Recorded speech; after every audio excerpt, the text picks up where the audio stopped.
മർക്കോസ് അധ്യായം 15. ഉടനെ അതികാലത്ത് തന്നെ മഹാപുരോഹിതന്മാരും മൂപ്പന്മാരും ശാസ്ത്രിമാരുമായി ന്യായാധിപ സംഘമൊക്കെയും കൂടി ആലോചിച്ചു. യേശുവിനെ കെട്ടിക്കൊണ്ടുപോയി പീലാത്തോസിനെ ഏൽപ്പിച്ചു. പീലാത്തോസ് അവനോട്, നീ യഹൂദന്മാരുടെ രാജാവോ എന്ന് ചോദിച്ചതിന്, ഞാനാകുന്നു എന്നവൻ ഉത്തരം പറഞ്ഞു.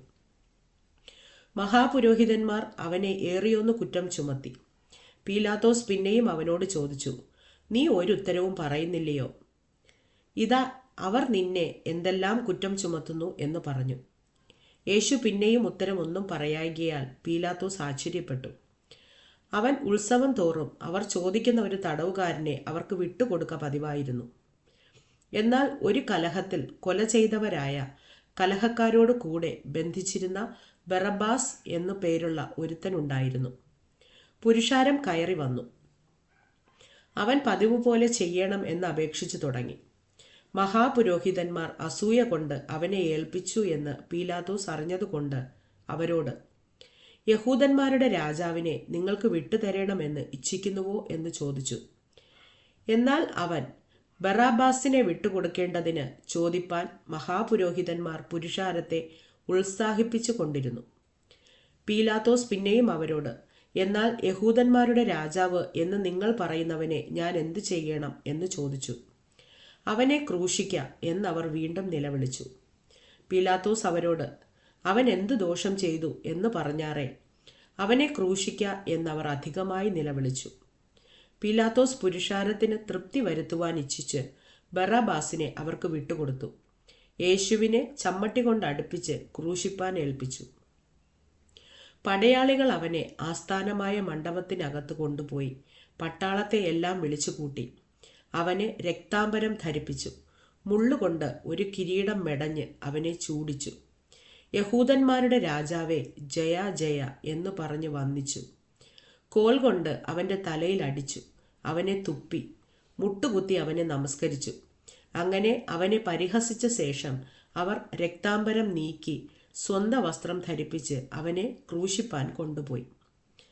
അലക്സണ്ടറിൻ്റെയും രൂഫസിൻ്റെയും അപ്പനായി വയലിൽ നിന്ന് വരുന്ന കുറേനക്കാരനായ ശിമോനെ അവൻ്റെ ക്രൂശ് ചുമപ്പാൻ അവർ നിർബന്ധിച്ചു. തലയോടിടം എന്നർത്ഥമുള്ള ഗൊൽഗോഥ എന്ന സ്ഥലത്തേക്ക് അവനെ കൊണ്ടുപോയി. കണ്ടിവെണ്ണ കലർത്തിയ വീഞ്ഞവന് കൊടുത്തു. അവനോ വാങ്ങിയില്ല. അവനെ ക്രൂശിച്ച ശേഷം അവൻ്റെ വസ്ത്രം ഇന്നവന് ഇന്നത് കിട്ടണമെന്ന് ചീട്ടിട്ട് പകുതി ചെയ്തു. 3 മണി നേരമായപ്പോൾ അവനെ ക്രൂശിച്ചു. യഹൂദന്മാരുടെ രാജാവ് എന്നിങ്ങനെ അവൻ്റെ കുറ്റം മീതെ എഴുതിയിരുന്നു. അവർ 2 കള്ളന്മാരെ ഒരുത്തനെ വലത്തും ഒരുത്തനെ ഇടത്തുമായി അവനോടുകൂടെ ക്രൂശിച്ചു. അധർമ്മികളുടെ കൂട്ടത്തിൽ അവനെ എണ്ണി എന്നുള്ള തിരുവെഴുത്ത് നിവൃത്തിയായി. കടന്നു പോകുന്നവർ തല കുലുക്കിക്കൊണ്ട്, ഹാ ഹാ, മന്ദിരം പൊളിച്ച് 3 നാളുകൊണ്ട് പണിയുന്നവനെ, നിന്നെ തന്നെ രക്ഷിച്ച് ക്രൂശിൽ നിന്ന് ഇറങ്ങി വാ എന്ന് പറഞ്ഞ് അവനെ ദൂഷിച്ചു. അങ്ങനെ തന്നെ മഹാപുരോഹിതന്മാരും മൂപ്പന്മാരും അവനെ പരിഹസിച്ചു. ഇവൻ മറ്റുള്ളവരെ രക്ഷിച്ചു, തന്നെത്താൻ രക്ഷിപ്പാൻ വഹിയ.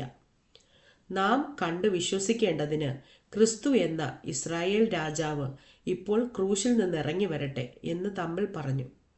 അവനോടുകൂടെ ക്രൂശിക്കപ്പെട്ടവരും അവനെ പഴിച്ചു പറഞ്ഞു. 6 മണി നേരമായപ്പോൾ 9 മണി നേരത്തോളം ദേശത്തെല്ലാം ഇരുട്ടുണ്ടായി.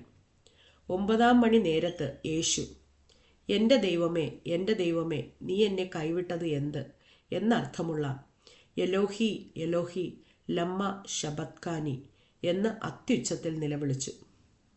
അരികെ നിന്നവരിൽ ചിലർ കേട്ടിട്ട് അവൻ ഏലിയാവെ വിളിക്കുന്നു എന്ന് പറഞ്ഞു.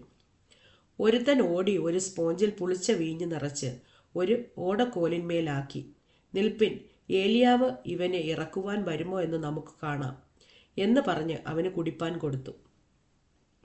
യേശു ഉറക്കെ നിലവിളിച്ച് പ്രാണനെ വിട്ടു. ഉടനെ മന്ദിരത്തിലെ തിരശീല മേൽതൊട്ട് അടിയോളവും 2 ചീന്തിപ്പോയി. അവനെതിരെ നിന്നിരുന്ന ശതാധിപൻ അവൻ ഇങ്ങനെ പ്രാണനെ വിട്ടത് കണ്ടിട്ട്, ഈ മനുഷ്യൻ ദൈവപുത്രനായിരുന്നു സത്യമെന്ന് പറഞ്ഞു. സ്ത്രീകളും ദൂരത്ത് നിന്ന് നോക്കിക്കൊണ്ടിരുന്നു. അവരിൽ മഗ്ദലക്കാരത്തി മറിയയും ചെറിയ യാക്കോബിൻ്റെയും യോസയുടെയും അമ്മ മറിയയും ശലോമയും ഉണ്ടായിരുന്നു. അവൻ ഗലീലയിൽ ഇരിക്കുമ്പോൾ അവർ അവനെ അനുഗമിച്ചും ശുശ്രൂഷിച്ചും പോന്നു. അവനോടുകൂടെ യെരൂശലേമിലേക്ക് വന്ന മറ്റു സ്ത്രീകളും ഉണ്ടായിരുന്നു. വൈകുന്നേരമായപ്പോൾ ശബ്ബത്തിന്റെ തലേനാളായ ഒരുക്കനാളാകൊണ്ട് ശ്രേഷ്ഠ മന്ത്രിയും ദൈവരാജ്യത്തെ കാത്തിരുന്നവനുമായ അരിമഥ്യയിലെ യോസഫ് വന്ന് ധൈര്യത്തോടെ പീലാത്തോസിന്റെ അടുക്കൽ ചെന്ന് യേശുവിന്റെ ശരീരം ചോദിച്ചു. അവൻ മരിച്ചു കഴിഞ്ഞുവോ എന്ന് പീലാത്തോസ് ആശ്ചര്യപ്പെട്ട് ശതാധിപനെ വിളിച്ചു. അവൻ മരിച്ചിട്ട് ഒട്ടുനേരമായോ എന്ന് ശതാധിപനോട് വസ്തുത ചോദിച്ചറിഞ്ഞിട്ട് ഉടൽ യോസെഫിന് നൽകി. അവൻ ഒരു ശീല വാങ്ങി അവനെ ഇറക്കി ശീലയിൽ ചുറ്റിപ്പൊതിഞ്ഞ് പാറയിൽ വെട്ടിയിട്ടുള്ള കല്ലറയിൽ വച്ചു. കല്ലറ വാതിൽക്കൽ ഒരു കല്ല് ഉരുട്ടിവച്ചു. അവനെ വച്ച ഇടം മഗ്ദലക്കാരത്തി മറിയയും യോസയുടെ അമ്മ മറിയയും നോക്കി കണ്ടു.